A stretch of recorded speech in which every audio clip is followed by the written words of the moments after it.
Welcome back everyone. My last video was published such a long time ago that even my voice changed. So in this video, I have a lot to talk about, right? Well, sort of. The things you'll see for sure is the bug fixing rampage and my mental health getting shattered. To begin with, my game is silent. Very silent. So I decided to add something which every other person would add, footstep sounds. And I knew that syncing them with the animation wouldn't be easy. So I made a simple script detecting if the foot is literally on the ground. And of course, it wasn't perfect. But after implementing some cooldowns, it worked quite well. So I had a working system, but I wasn't done just yet. I wanted to make the footstep sounds vary depending on the surface. So I finally expanded the map, downloaded a bunch of different footstep sounds, and tweaked some variables to finally get rid of the silence once and for all. Oh, and by the way, since I finally added some sounds to the game, I decided to add an ominous feeling to the second dimension using echoes. I mean, listen to this, it's so cool.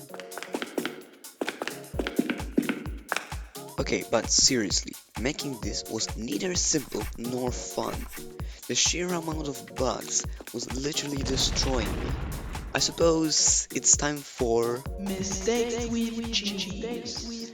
If you're playing this video in the background, now's the time to look at the screen for a moment. You could do all sorts of things with the walls. The body wasn't cooperating at all.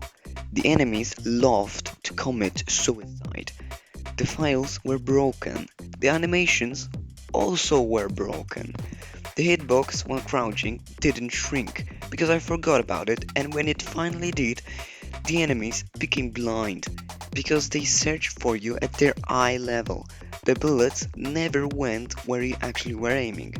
You could wall jump? I swear this was not intended. So yeah, the bugs were quite annoying, especially because quite often when I fixed one, another one showed up. After all this effort, I decided to make something to calm myself down. A ladder. Why not after all? All I had to do was just a simple player controller change to move up and down next to a ladder and then add some procedural animations. What are they? Well, they are the animations created by scripts in real time. Why did I use them? Because it would let me customize the points that the character would use to hold onto the ladder. With this, I could also make vines, because why not? To make this animation, the first thing I need was inverse kinematics.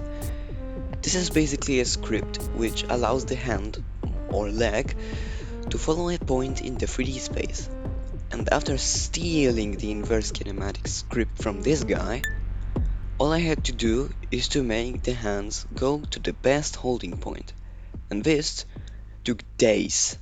No matter what I tried, the hands and legs always behaved unnaturally, and this really annoyed me. And to make matters worse, I didn't know how to end the climbing animations.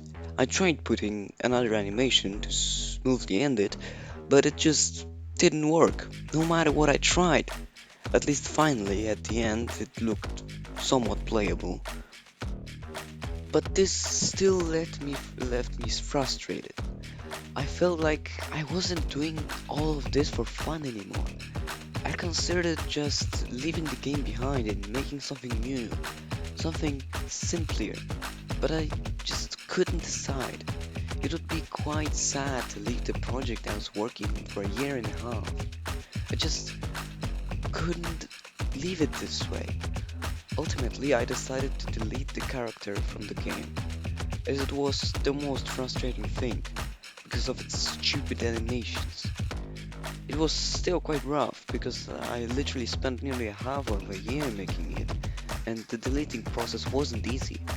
While removing the character I realized how deeply in the code this character was embedded. I think I had to edit every script I've made so far to remove it entirely.